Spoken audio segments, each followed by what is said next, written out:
जनवरी 2022 को भारत ने जब गेहूं के एक्सपोर्ट पर बैन लगाया तो वर्ल्ड लेवल पर गेहूं की कीमतों में भारी उछाल देखा गया। ग्लोबल मार्केट जो रशिया यूक्रेन वॉर के कारण पहले से ही सफिशिएंट फूड सप्लाई करने में स्ट्रगल कर रहा था, उसकी दशा और भी बिगड़ गई। भारत के इस फैसले ने जहां वैश्विक बाजारों को हिलाकर रख दिया था, तो वहीं अमेरिका समेत अन्य देश भारत से गेहूं के एक्सपोर्ट पर बैन को हटाने की अपील करने लगे। लेकिन ये कहानी भारत द्वारा व्हीट एक्सपोर्ट को बैन करने और इससे वर्ल्ड लेवल पर पड़ने वाले इम्पैक्ट के बारे में नहीं है। ये कहानी है भारत के उस रोमांचक सफर की जिसने कभी भुखमरी से जूझ रहे देश को दुनिया का दूसरा सबसे बड़ा गेहूं उत्पादक देश बना दिया। एक समय ऐसा भी था जब भारत अमेरिका से बेहद घटिया किस्म का गेहूं खरीदने को मोहताज था। उस समय अमेरिका से आने वाले गेहूं की क्वालिटी इतनी खराब थी कि एक्सपर्ट्स इसे सुअरों के खाने के लायक भी नहीं समझते थे। लेकिन भारत ऐसे गेहूं के लिए भी अमेरिका पर निर्भर था, जो इतने खराब गेहूं को देने में भी धौंस दिखाता था। भारत के लिए हालात बुरे थे। देश की एक बड़ी आबादी अनाज की आपूर्ति से दूर थी। यही कारण था कि प्राइम मिनिस्टर लाल बहादुर शास्त्री को देशवासियों से हफ्ते में एक दिन का फास्ट रखने की अपील करनी पड़ी। एक तरफ भारत ऐसे हालातों से जूझ रहा था, तो दूसरी ओर इंटरनेशनल लेवल पर भी भारत कई उलझनों में फंसा हुआ था। एक और जहां भारत पाकिस्तानी घुसपैठियों से परेशान होकर पाकिस्तान के साथ युद्ध में उतरा हुआ था, तो वहीं दूसरी ओर अमेरिका की धमकियों ने परेशान कर रखा था। कभी अमेरिकी न्यूज़पेपर इंडियंस को हाथ में कटोरा लिए भिखारी की तरह दिखाते, तो कभी गेहूं से भरे शिप्स भारत भेजे ही नहीं जाते। लेकिन सोचने वाली बात यह है कि जब भारत इतने बुरे हालात से गुजर रहा था, तो भारत इससे उभरा कैसे? क्या था वो ग्रीन रेवोल्यूशन जिसने भारत की दशा को बदल कर रख दिया? कैसे कभी औरों पर अनाज के लिए मोहताज भारत दुनिया का दूसरा सबसे बड़ा व्हीट प्रोड्यूसर बन गया?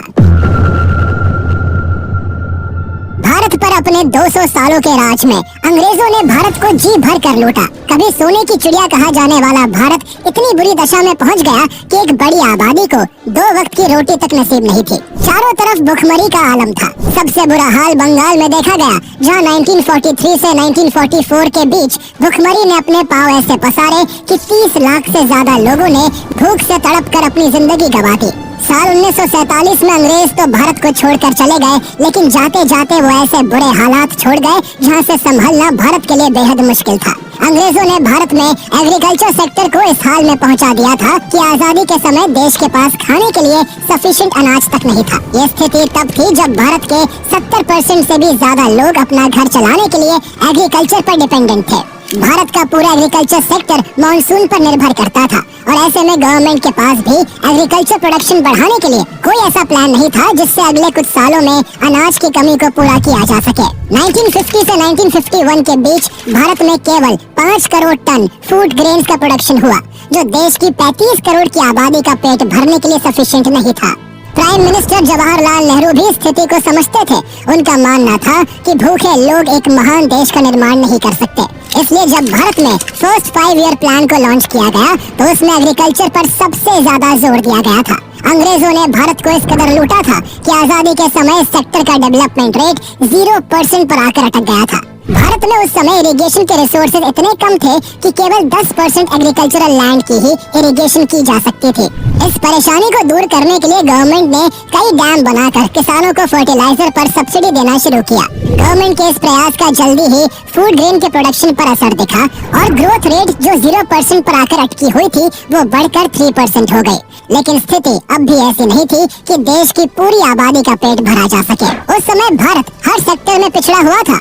अंग्रेजों ने एग्रीकल्चर के साथ साथ इंडस्ट्रियलाइजेशन में भी भारत को हाशिए पर धकेल दिया था। एक तरफ जहां इंडस्ट्रियलाइजेशन की वजह से वेस्टर्न कंट्रीज काफी तेजी से ग्रो कर रही थी, तो वहीं भारत में इंडस्ट्रीज नहीं के बराबर थी। भारत को डेवलप करने के लिए एग्रीकल्चर के साथ साथ इंडस्ट्रीज को भी डेवलप करना काफी जरूरी हो गया था। इसलिए नेक्स्ट 5 ईयर प्लान में गवर्नमेंट का मेन फोकस एग्रीकल्चर से हटकर इंडस्ट्रियलाइजेशन पर शिफ्ट हो गया। इससे एक बार फिर एग्रीकल्चर सेक्टर की ग्रोथ की रफ्तार रुक गई, और फूड ग्रेन की शॉर्टेज को दूर करने के लिए सरकार इसे बाहर के देशों से इंपोर्ट करने लगी।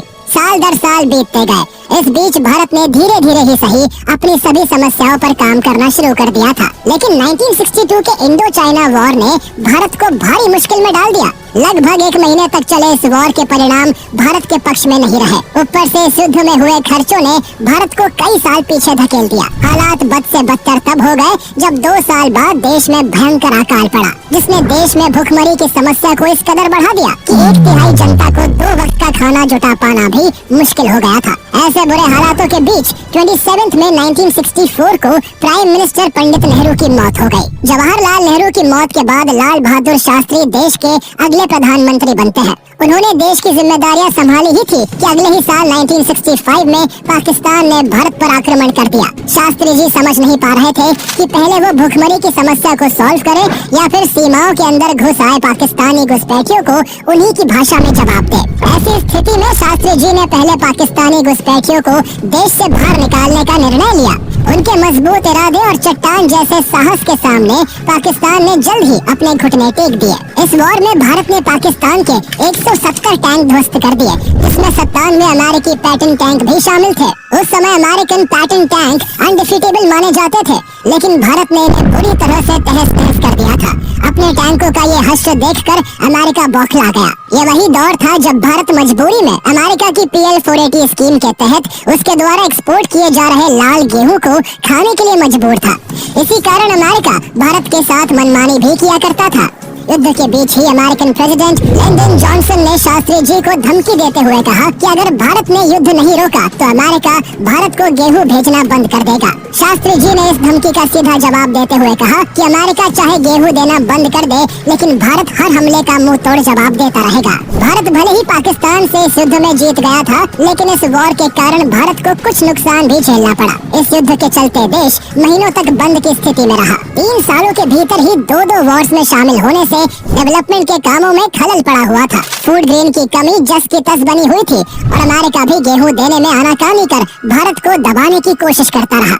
लेकिन लाल बहादुर शास्त्री अमेरिका के सामने गिड़गिड़ाना नहीं चाहते थे। शास्त्री जी एक साहसिक और रणनीतिकार नेता थे, जिन्हें न केवल अमेरिका जैसे देश को सही जवाब देना आता था, बल्कि वो देशवासियों के हित के बारे में भी सही समझ रखते थे। उनकी नजर में देश के लिए सबसे बड़ा योगदान सीमा पर खड़े जवान और खेतों में फसल उगाते किसानों का था। ये वही थे जिन्होंने अमेरिका की इन धमकियों के बाद अक्टूबर 1965 में विजयदशमी के दिन दिल्ली के रामलीला मैदान में जय जवान जय किसान का नारा दिया था।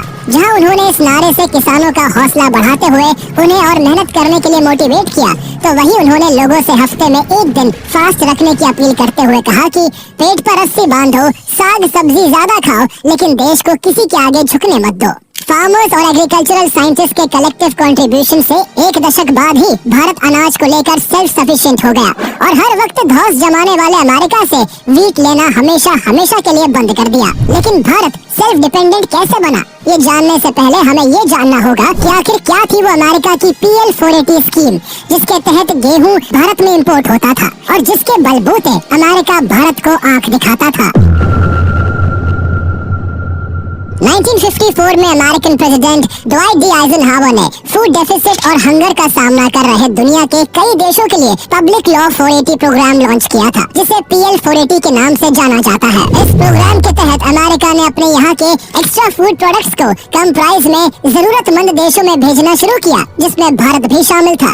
इसके सहारे अमेरिका अपनी इमेज दुनिया के सामने एक पीसफुल और हेल्पफुल कंट्री की बनाना चाहता था। भारत में उस समय अनाज की भारी कमी थी। एक बड़ी वंचित आबादी तक गेहूं पहुंचाने के लिए भारत को भारी सहायता की सख्त जरूरत थी। इसी सिलसिले में 1959 में ड्वाइट डी आइजनहावर भारत आए और प्राइम मिनिस्टर पंडित नेहरू से मुलाकात की, जिसके तहत अमेरिका ने भारत को हर संभव फूड ग्रेन प्रोवाइड करने और इसका पेमेंट इंडियन रुपीस में ही रखने का भरोसा दिलाया। इसके बाद 1954 में भारत और अमेरिका के बीच हुए PL-480 समझौते के तहत आ रहे गेहूं की मात्रा को मई 1960 में 4 साल के लिए बढ़ा दिया गया, जिसके बाद ये खरीद 1960 के साल में 4 गुना तक बढ़ गई। अमेरिका ने इस प्रोग्राम को फूड फॉर पीस का भी नाम दे रखा था, जिसके जरिए अमेरिका खुद को ऐसे पोर्ट्रे करता जैसे कि वो ये सब कुछ मुफ्त में बांट रहा था, जबकि असल में ये एक व्यापार था जिसमें वो एक दाने का भुगतान ले रहा था। लेकिन अमेरिका की लाख मनमानियों के बाद भी उससे गेहूं लेना भारत की मजबूरी थी। आजादी के बाद से ही मानसून भारत का साथ नहीं दे रहा था, जिससे कुछ सालों में भारत के अंदर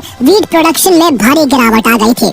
इसलिए भारत अमेरिका की PL-480 स्कीम पर काफी निर्भर था, जिसके तहत अगस्त 1956 से नवंबर 1959 के बीच भारत ने करीब 10.5 मिलियन मीट्रिक टन का अनाज अमेरिका से खरीदा। इस तरह देश का गुजारा चलता रहा। लेकिन इसी बीच 1964 में भारत में भयंकर सूखा पड़ा, जिससे किसानों की हालत और भी खराब हो गई थी। इसलिए कम पैदावार की कमी को पूरा करने के लिए भारत को अमेरिका के साथ साथ कनाडा और ऑस्ट्रेलिया से भी वीट को इंपोर्ट करना पड़ा। देश में वीट प्रोडक्शन इतनी बुरी तरह से डिक्लाइन हुआ था कि इसी साल अमेरिकन एग्रीकल्चर एक्सपर्ट्स ने भारत का दौरा करते हुए ये प्रेडिक्ट किया था कि भारत एक ऐसी एग्रीकल्चर प्रॉब्लम से जूझ रहा है जो 1970 के दशक में लाखों लोगों की मौत का कारण बनेगी। हालांकि उनका यह अनुमान आने वाले सालों में गलत साबित हुआ, लेकिन इस बात से इनकार नहीं किया जा सकता कि उस वक्त भारत बहुत बदतर स्थिति से गुजर रहा था। सच ये भी है कि अमेरिका ने चाहे सीधे तरीके से या फिर आनाकानी करके भारत को समय से अनाज पहुंचाया था, जिससे भारत की मदद हुई। लेकिन 1965 में जब भारत और पाकिस्तान के बीच युद्ध छिड़ा तो अमेरिका और भारत के रिश्ते में दरार आ गई। अमेरिकन प्रेसिडेंट लिंडन जॉनसन को लगता था कि भारत उनकी स्कीम का इस्तेमाल अपनी कंडीशन को सुधारने के बजाय डिफेंस इक्विपमेंट्स को खरीदने में कर रहा है। PL-480 के तहत अमेरिका द्वारा भारत की मदद उसकी सोची समझी चाल थी। वो ऐसा करके भारत को सोवियत से दूर करना चाहता था। इसके तहत अमेरिका को गेहूं के बदले पेमेंट इंडियन करेंसी में मिल रहा था, जिसका इन्वेस्टमेंट वो भारत में ही कर सकता था।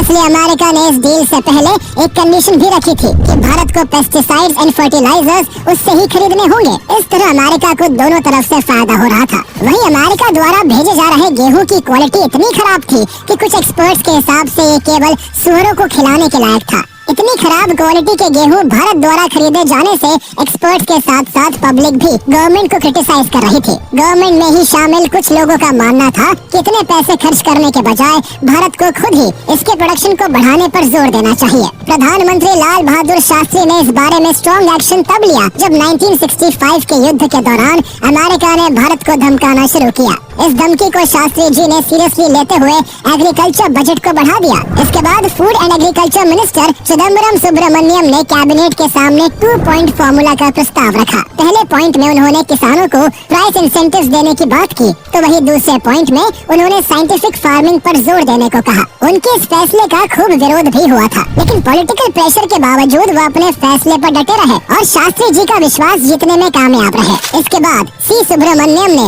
एग्रोनॉमिस्ट MS स्वामीनाथन के साथ मिलकर एक नए एग्रीकल्चर प्रोग्राम की शुरुआत की। ये नया एग्रीकल्चर प्रोग्राम भारत में एग्रीकल्चर सेक्टर की सूरत बदलने वाला था, जिसमें सबसे बड़ी भूमिका MS स्वामीनाथन की थी। आगे चलकर एग्रीकल्चर में उनके इस ग्रेट कंट्रीब्यूशन के लिए उन्हें father of Indian green revolution का दर्जा भी दिया गया। लेकिन शुरुआत में MS स्वामीनाथन का एग्रीकल्चर में कोई इंटरेस्ट नहीं था। उनके पिता उन्हें डॉक्टर बनाना चाहते थे, लेकिन 1943 के बंगाल फैमिन का उन पर बहुत गहरा प्रभाव पड़ा। इसके बाद उन्होंने मेडिकल की सीट छोड़कर किसानों की हालत को सुधारने के लिए कोयम्बतूर एग्रीकल्चर कॉलेज में अपना एडमिशन करवा लिया। यहाँ से एग्रीकल्चर में ग्रेजुएट होने के बाद उन्होंने Indian agricultural research institute new Delhi से पोस्ट ग्रेजुएशन की डिग्री ली और फार्मिंग से जुड़े रिसर्च के काम में जुट गए। स्वामीनाथन जब देश की फार्मिंग से जुड़ी प्रॉब्लम्स को सॉल्व करने के लिए रिसर्च में जुटे हुए थे, उसी समय भारत से हजारों मीलों दूर एक बड़ा एक्सपेरिमेंट हो रहा था, जिसका असर जल्द ही भारत पर भी पड़ने वाला था।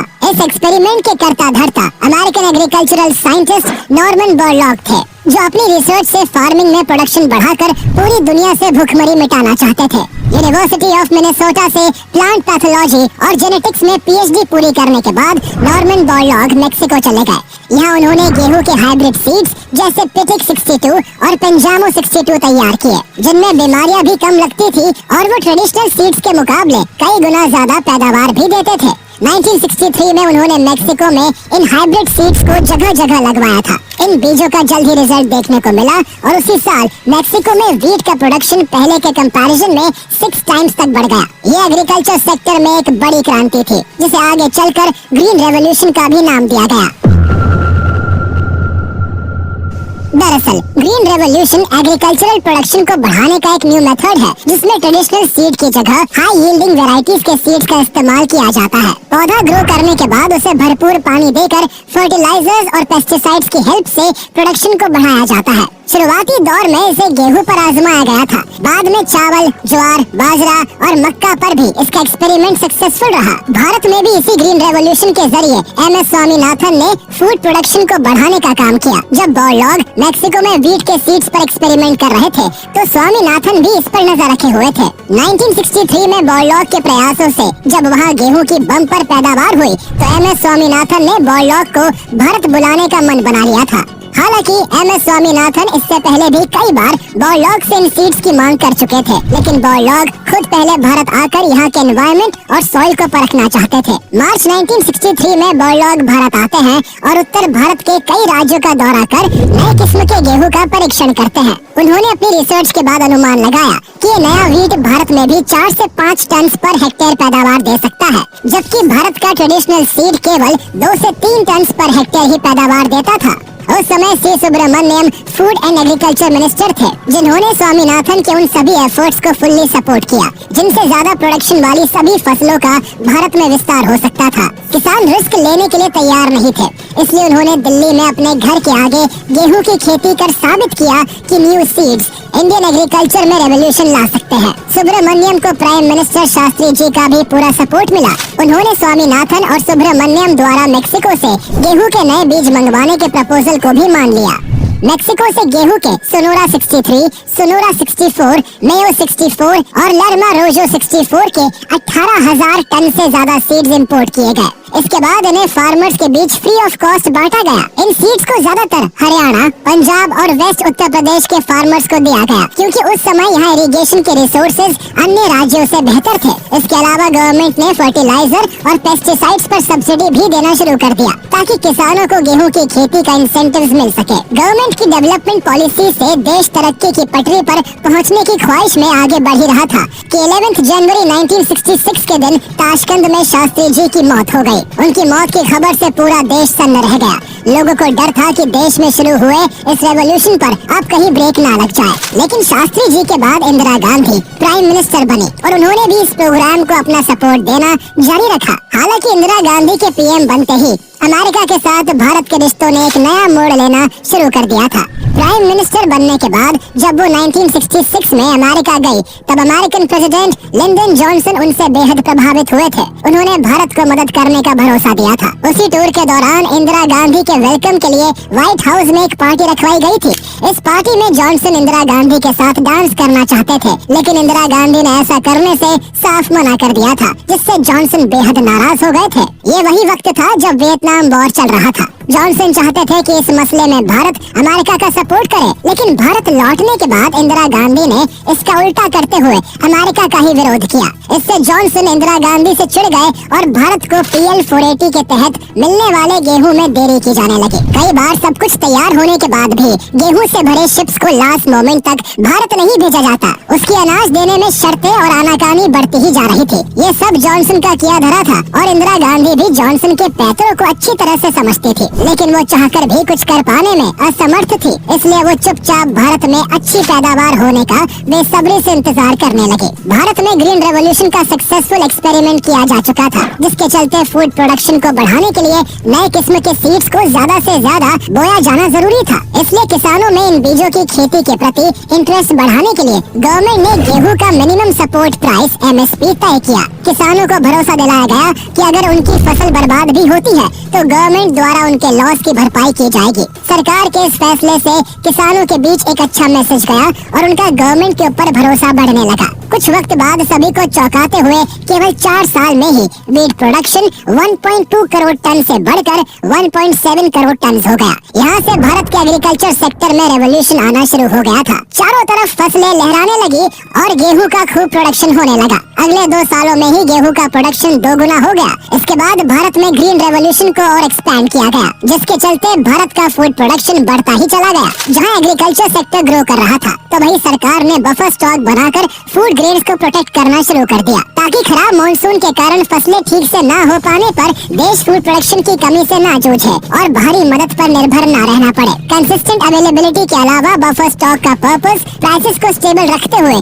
मार्केट अनसर्टेनिटीज को कम करने के लिए भी होता है। इसी मोटिव के साथ 1970 में 1 करोड़ टन कैपेसिटी का बफर स्टॉक बनाया गया। 1970-71 के दौरान ग्रीन रेवोल्यूशन के कारण ही एग्रीकल्चर प्रोडक्शन बढ़कर 10.84 करोड़ टन हो गया था। इसके बाद इसमें और तेजी लाने के लिए इंदिरा गांधी के रिकमेंडेशन पर फोर्थ 5 ईयर प्लान एग्रीकल्चर पर फोकस रहा और उसमें एग्रीकल्चर के लिए हायर फाइनेंशियल एलोकेशन की बात की गई। आगे के कुछ सालों में एग्रीकल्चर सेक्टर में कमाल की प्रोग्रेस देखी गई, जहां पंजाब, हरियाणा और पश्चिमी उत्तर प्रदेश में नए गेहूं की खेती का एक्सपेरिमेंट कामयाब रहा, तो वहीं तमिलनाडु और आंध्र प्रदेश में धान की खेती का प्रयोग किया गया था, जो बेहद सफल रहा। इसका नतीजा ये हुआ कि आज तक ये स्टेट्स फूड प्रोडक्शन के मामले में भारत के सबसे बड़े प्रोड्यूसर्स बने हुए हैं। ग्रीन रेवोल्यूशन ने भारत की जमीन को फिर से फसलों से भर दिया था और भारत में लगभग भूखमरी की समस्या मिट चुकी थी। लेकिन इंदिरा गांधी के सामने साल 1971 में एक नई प्रॉब्लम आकर खड़ी हो गई,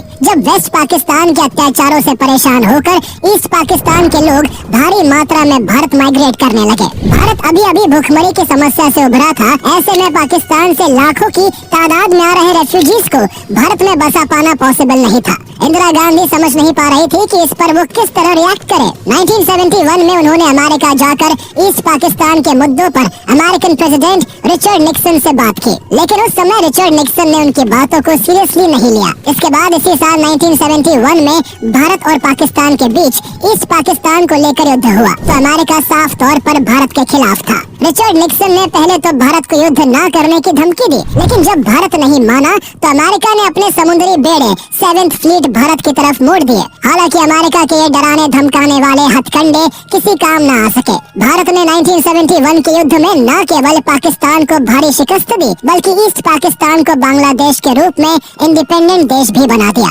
इसके बाद निक्सन ने एक बार फिर PL 480 के तहत मिलने वाले अनाज को लेकर धमकाना शुरू किया, लेकिन भारत अब बदल चुका था। अब भारत उस स्थिति से कहीं ऊपर था जो अमेरिका की धमकियों से चिंतित होता। इसके अलावा प्रधानमंत्री इंदिरा गांधी एक ऐसी साहसिक महिला थी जिन्हें अपना स्वाभिमान बहुत प्यारा था। उस समय तक भारत में अनाज का प्रोडक्शन भी इतना बढ़ चुका था कि देश की पूरी आबादी का पेट भरा जा सके। 1971 में भारत में फिर से बम्पर पैदावार हुई, जिसने भारत के आत्मनिर्भर होने के हौसले को और भी मजबूत कर दिया। इसके बाद भारत ने अमेरिका की बार बार की धमकियों पर फुल स्टॉप लगाते हुए इसी साल 29 दिसंबर 1971 को PL 480 से निकलने का ऐलान कर दिया। इस तरह तय समय से पहले ही इस स्कीम से निकलकर भारत ने अमेरिका को उसी की भाषा में जवाब दिया। ग्रीन रेवोल्यूशन की शुरुआत के बाद अगले 10 सालों में भारत फूड प्रोडक्शन के मामले में सेल्फ रिलायंट बन गया। 1978-79 आते आते भारत का फूड प्रोडक्शन 131 मिलियन टन तक पहुंच गया। इससे भारत दुनिया का one of the largest food producer बन गया। जैसे जैसे भारत फूड प्रोडक्ट्स का इंपोर्ट बंद करता गया, किसानों की स्थिति भी सुधरती चली गई। देखते देखते ऐसा भी समय आया कि कभी फूड डेफिसिट में रहने वाला भारत ग्रीन रेवोल्यूशन के बाद अपनी पूरी आबादी का पेट भरने के साथ साथ हर साल दूसरे देशों को भी फूड एक्सपोर्ट करने लगा। इस ग्रीन रेवोल्यूशन के बदौलत ही आज भारत दुनिया की दूसरी सबसे बड़ी व्हीट प्रोड्यूसिंग कंट्री है। लेकिन जैसे सिक्के के दो पहलू होते हैं, उसी प्रकार इसके कई नेगेटिव इम्पैक्ट देखने को मिले। 5 दशक के बाद ग्रीन रेवोल्यूशन के साइड इफेक्ट्स धीरे धीरे सामने आने लगे। ज्यादा प्रोडक्शन के चक्कर में हर साल फर्टिलाइजर्स और पेस्टिसाइड्स की जरूरत बढ़ती चली गई और आज भारत दुनिया में चीन के बाद इसके इस्तेमाल के मामले में दूसरे नंबर पर है। फर्टिलाइजर्स के अधिक इस्तेमाल से खेत की नेचुरल फर्टिलिटी घटती गई और जमीन कम फर्टाइल होने लगी। ज्यादा प्रोडक्शन के लिए फर्टिलाइजर के अधिक इस्तेमाल ने उपजाए गए अनाजों को ही जहरीला बना दिया। ग्रीन रेवोल्यूशन ने एनवायरनमेंट को भी बहुत बुरी तरह से डैमेज किया है। इसके अलावा ग्रीन रेवोल्यूशन से गेहूं, चावल और मक्का का प्रोडक्शन काफी बढ़ गया था, इसलिए किसानों ने इन तीनों की खेती करने पर ज्यादा जोर दिया, जिससे दलहन और तिलहन जैसे ग्रेन पर किसान फोकस ही नहीं कर पाए। पंजाब, हरियाणा और पश्चिमी उत्तर प्रदेश की पूरी खेती केवल गेहूं और धान पर निर्भर हो गई। धान जैसी फसलों के लिए ज्यादा पानी की जरूरत होती है। बहुत ज्यादा धान की खेती की वजह से इन इलाकों का ग्राउंड वाटर लेवल काफी नीचे चला गया और इसने इन स्टेट्स में एक गंभीर वाटर क्राइसिस को बढ़ाने का काम किया। आज सिचुएशन ये है कि गवर्नमेंट ऑर्गेनिक फार्मिंग को बढ़ावा देने के लिए मजबूर हो चुकी है। ग्रीन रेवोल्यूशन से फूड प्रोडक्शन में भारी ग्रोथ जरूर देखी गई, लेकिन इससे छोटे किसानों को कोई खास फायदा नहीं हुआ। बाद में MS स्वामीनाथन ने भी इससे होने वाली इन दिक्कतों को एक्सेप्ट किया। हालांकि ग्रीन रेवोल्यूशन से भारत के एग्रीकल्चर सेक्टर की स्थिति में जो सुधार आया, उससे इनकार नहीं किया जा सकता है।